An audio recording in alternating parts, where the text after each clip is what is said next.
Evangelho como me foi revelado por Maria Valtorta, capítulo 475. Abel de Belém da Galileia pede o perdão para seus inimigos. Valtorta descreve a visão do dia 17 de agosto de 1946. Levantai-vos e vamos. Ordena Jesus aos seus que estão dormindo num sono pesado, deitados sobre o feno, que é mais um junco do que um feno que cresceu em um campo perto de um riozinho, que está à espera das chuvas de outono para regar o álveo com suas águas. Os apóstolos obedecem sem dizer nada, pois ainda estão com sono. Eles apanham suas sacolas, põem os seus mantos que eles haviam usado durante a noite como cobertas e se põem a caminho com Jesus. Estamos indo para o Carmelo? Pergunta Tiago de Alfeu. Não, para Séforis, e depois tomaremos o caminho para Megedo. O tempo mal dá para isso, responde Jesus. Sim, as noites vão se tornando úmidas e frias para se dormir nos campos, quando por algum motivo não se encontra uma casa que nos acolha. Observa Mateus. Os homens, mas como eles se esquecem facilmente. Senhor, será que sempre vai ser assim? Pergunta André. Sempre. Então, se assim já fazemos em tua companhia, que faremos nós, logo que nos virares as costas? Tudo estará acabado, diz, muito desconsolado Tomé. Eu digo, porém, que aqui há alguém que faz que se esqueça disso. Porque os homens sim se esquecem com facilidade, mas nem sempre se esquecem. Eu vejo que entre nós homens nos lembramos das coisas que tivemos e das que demos. Mas para ti, não. Não há sempre aqueles, os tais que trabalham para acabar com a lembrança de ti, diz Pedro. Não fiques fazendo juízo sem teres uma base firme, diz Jesus. Mestre, mas eu tenho essa base. Tu a tens? Não, aí é o Iscariotes. Tu a tens? Que foi que descobristes? Pergunta Iscariotes, muito interessado, e com ele outros perguntam a mesma coisa. Mas o interessado mesmo é Judas, e ele está ansioso. Pedro, que estava olhando para Jesus, se volta e olha para Iscariotes. É um olhar atento, vigilante, suspeitoso e se cala. Olhando para ele por algum momento, depois diz: não é nada, e é tudo. Se não te desagrada ficar sabendo o que é a mesma coisa. Se eu fosse alguém que quisesse usar de todos os meios para me sair bem, a ponto de ir correndo denunciar muitas coisas a quem nos governa, tenho certeza de que alguém iria passar seus apertos. Mas eu prefiro não sair-me bem. Prefiro isso e ter a ajuda daquela parte. Nas coisas de Deus não conto senão com a ajuda de Deus, e me pareceria intrometer a profanação nas coisas de Deus, colocar aqueles a fim de ajudarem a esmagar os répteis. E eu não confiaria neles. Eles são capazes de esmagar os denunciados e os denunciadores, todos juntos. Assim vou agir por mim mesmo. Eis. Não percebes que fazes uma ofensa ao mestre? Eu? Por quê? Porque ele vai se aproximando deles. Ele. Se aproxima deles, não o faz para conseguir alguma vantagem humana, mas sim para levá-los a Deus. Ele é capaz de fazer isso e o faz. Mas não sai correndo atrás deles. Vê bem, que são eles que o procuram para ouvirem o filósofo, como eles dizem, mas agora me parece que não estão mais com tanta vontade, e eu não choro por isso. Parecias estar contente tu também pela Páscoa? Parecia. O homem muitas vezes é astuto, mas agora não parece mais. Nunca mais, e eu tenho razão. Como uma criatura que não mistura as vantagens humanas com as coisas espirituais, tu tens razão. Mas como um apóstolo que se alegra porque os outros se afastam da luz, não. Não tens razão. Se pensasses que cada alma conquistada para a luz é uma glória para o teu mestre, não falarias assim, diz Jesus a Pedro. Judas Iscariotes fica olhando para Pedro com um sorriso sarcástico. Pedro vê, mas se domina e não diz nada. Jesus também vê e diz, olhando para Pedro, mas como se falasse a todos. Ficai sabendo, porém, que é mais desculpável um excesso de escrúpulo religioso para um fim justo e bom, do que o modo descuidado de passar por cima de tudo para conseguir um fim humano. Eu já vos disse muitas vezes, é a vontade humana. Nossa, que legal, ele falou vontade humana mesmo. Boa ou não boa, que determina o valor da ação. Interessante. Vou ler de novo.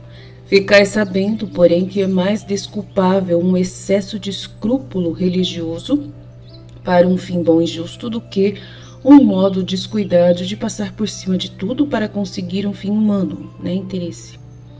Eu já vou-lo disse muitas vezes, é a vontade humana, boa ou não boa, que determina o valor da ação. A vontade humana é o ponto, né, de pecado, de ver o pecado, e o ponto de ver a intenção verdadeira. Muito importante saber disso. Nesse caso, a vontade de Pedro é boa, ainda que seja imperfeita na forma, quando ela se opõe a pôr o humano por cima do sobre-humano, ou aceita o que ela considera imundo aos olhos de Deus. Não é justa sua intransigência, porque eu vim para todos, mas está muito perto da perfeição o seu juízo do que nas coisas de Deus se deve recorrer somente à ajuda sobrenatural, sem ficar mendigando ajudas humanas interesseiras e oportunistas. E com esta sentença equânime, Jesus pôs fim à discussão. Já passaram a pé enxuto, mas um leito fluvial enxugado pelo verão.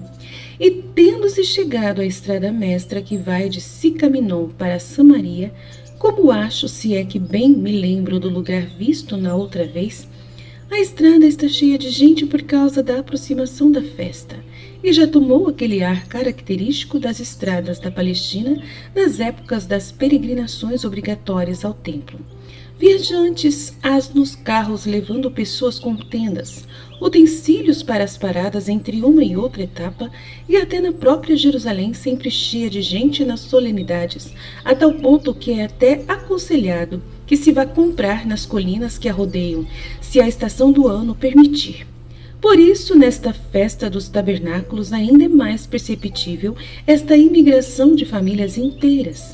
Não porque os peregrinos sejam mais numerosos do que na Páscoa e no Pentecostes, mas porque, devendo eles obrigatoriamente viver debaixo de tendas por alguns dias, levam os utensílios que nas outras solenidades todos tomam cuidado para não deixar para trás.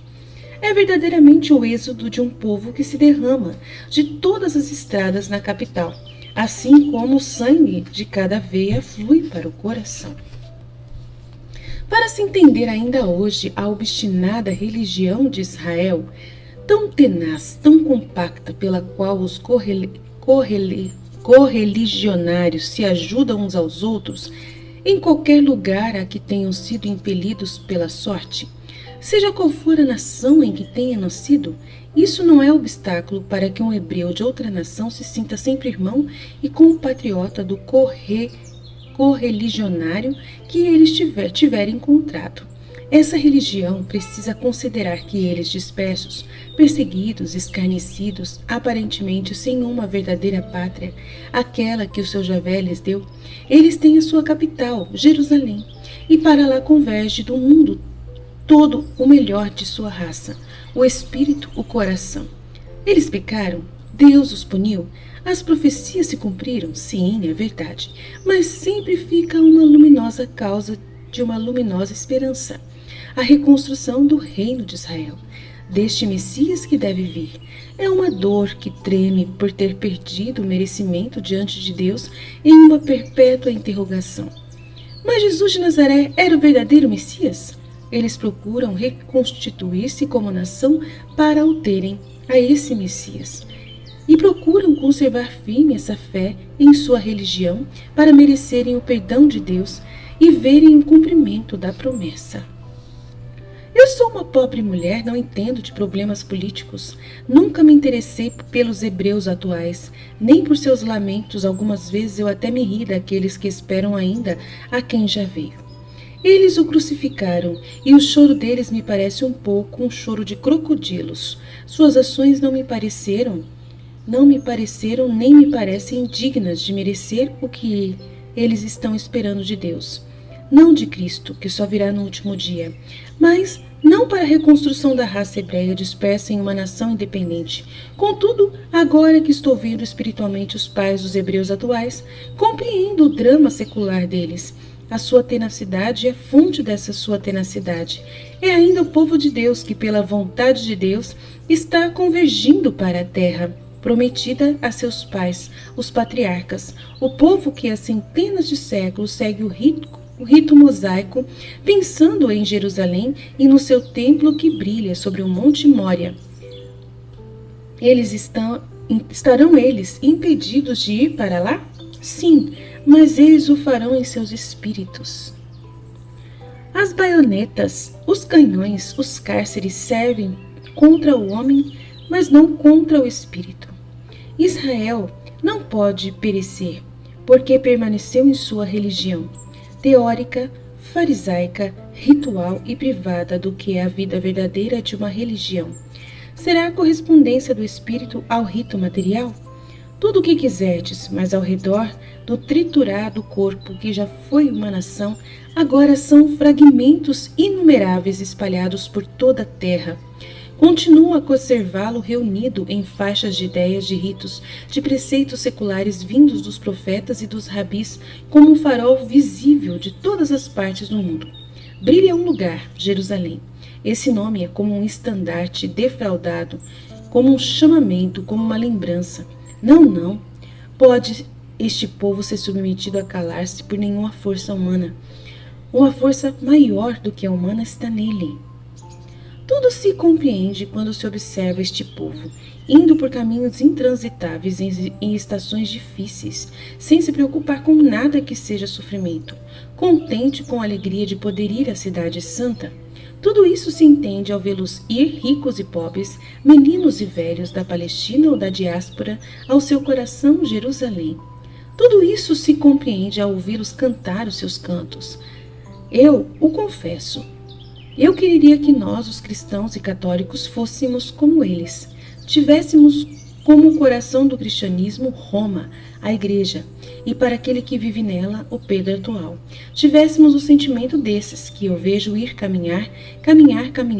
Eu gostaria que tivéssemos o que eles têm, além da nossa fé que é perfeita, porque é cristã. Talvez me dirão, eles são cheios de defeitos. E nós, estamos sem defeitos? Sem defeitos, nós que somos fortificados pela graça e pelos sacramentos? Nós que deveríamos ser perfeitos como o Pai que está nos céus? Eu fiz uma digressão, mas acompanhando a marcha dos apóstolos, misturados com as turbas de Israel, o pensamento trabalha. Trabalha até ver numa encruzilhada um grupo de discípulos. Vê o mestre e se põe ao redor dele, entre eles está Abel de Belém, que se joga imediatamente aos pés de Jesus, dizendo: Mestre, eu rezei muito ao Altíssimo para que me fizesse encontrar contigo. Ele me ouviu. Eu não esperava mais. Ele me ouviu. Agora tu escuta o teu discípulo? Que queres, Abel? Vamos lá para o limite do campo. Aqui há muita gente que vai nos perturbar. Vão todos para onde Jesus falou e lá Abel diz o que quer. Mestre, tu me salvaste da morte e da calúnia. Fizeste de mim um discípulo teu. Então, é que me amas muito? E ainda podes me perguntar isso? Eu pergunto para me certificar de que tu ouves a minha oração. Quando tu me salvaste, castigaste os meus inimigos com um horrível castigo. Certamente o que fizeste foi justo, mas, ó Senhor, é realmente horrível. Eu fui procurar aqueles 3. Todas as vezes que eu ia à casa da minha mãe, eu os procurava, por sobre os montes, nas cavernas, por perto da minha cidade, e não os encontrava nunca. Para que tu os procuravas? Para falar-lhes de ti, Senhor, para que, crendo em ti, te invocassem e obtivessem o perdão e a cura. Somente no verão é que os encontrei, e não estavam juntos. Um deles, aquele que me odiava por causa de minha mãe, separou-se dos outros, que foram mais para cima, para o lado dos montes mais altos de Jeftael. Eles me disseram onde ele está, e por si mesmos eles me deram sinais dos lugares por onde passaram os pastores de Belém, aqueles que te hospedaram naquela tarde. Os pastores, com seus rebanhos, andam por toda parte e sabem de muitas coisas. Eles sabiam que no monte da Bela Fonte estavam os 2 leprosos que eu procurava. E eu fui até lá, ó.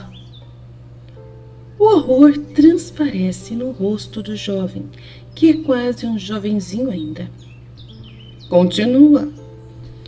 Eles me reconheceram. Eu não era capaz de reconhecer naqueles 2 monstros os meus conterrâneos. Eles me chamaram e me rogaram, como se eu fosse um deus. O servo me causou dó, mais do que os outros, pelo seu puro arrependimento. Ele nada quer do que apenas o seu perdão, Senhor. Azer quer também a cura. Ele tem uma velha mãe que na cidade está morrendo de dor. E o outro, por que se separou? Esse é um demônio. Ele é o principal culpado. Já era adúltero quando se tornou homicida. Foi quem incitou o Azer, corrompeu o servo de Joel. Pois este é um pouco fraco e facilmente se deixou dominar e continua a ser um demônio.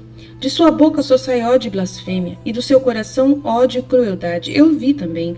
Eu queria torná-lo bom. Ele caiu sobre mim como um abutre sozinho. Eu me pus em fuga com rapidez e resistência, pois que eu era jovem e tinha saúde. Mas eu não perco a esperança de salvá-lo. Eu voltarei duas, muitas vezes para levar-lhe socorros com amor. Eu me farei amar. Ele pensa que eu vou para escarnecer de sua ruína, mas o que eu quero é construir de novo sobre ela. Se ele conseguir amar-me, me ouvirá, e se me escutar, acabará crendo em ti. Isto é o que eu quero. Com os outros, foi fácil, porque por si mesmo eles meditaram e compreenderam. O servo se tornou simplesmente o mestre do outro, porque no servo há uma grande fé e um grande desejo de perdão. Vem, Senhor, eu lhes prometi levar-te a eles, quando eu te tivesse encontrado. Abel, o delito deles era muito grande, muitos delitos em um só, e pouco ainda é o tempo que fizeram de expiação. Grande tem sido o tormento e arrependimento deles. Vem. Abel, eles te queriam ver morto. Não importa, Senhor, eu quero a vida para eles. Que vida? Aquela que tu dás, a do Espírito, o perdão, a redenção. Abel, eles eram os teus Caíns. Te odiaram e não puderam mais.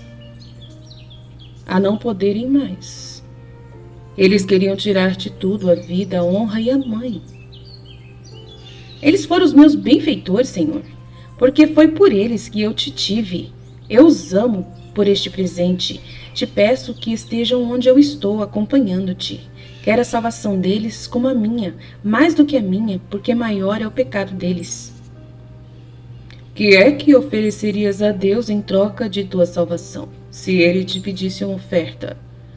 Abel pensa por um momento e depois diz com segurança. A mim mesmo, a minha vida. Eu perderia um punhado de lama para ir possuir o céu. Seria uma perda feliz, uma aquisição grande, infinita. Deus, o céu, e 2 pecadores salvos, os primogênitos do rebanho que eu espero levar a ti e te oferecer, Senhor. Jesus faz um gesto que nunca fez assim em público. Ele se inclina, porque é muito mais alto do que Abel, e segurando a cabeça dele entre suas mãos, o beija na boca, dizendo: assim seja, pelo menos acho que é isso o que quererá dizer o seu Maranata. E acrescenta: pelos teus sentimentos seja-te feito segundo o que pedem as tuas palavras. Vem comigo, e vós ide para diante, pela estrada de Megido a Enganim. Lá me esperarei se ainda não me tiverdes encontrado. Pregaremos a ti a tua doutrina? Diz Iscariotes. Não, vós me esperareis simplesmente, conservando uma conduta de justos e humildes, e nada mais, tratando-vos entre vós como irmãos. Passareis quando continuardes a andar pelas casas dos camponeses de Jocanã, dando-lhes o que vós tendes, dizendo-lhes que o mestre, se puder, passará por Jezrael, lá pela aurora, daqui a 2 dias. Ide, a paz esteja convosco. E assim termina essa visão Fiat.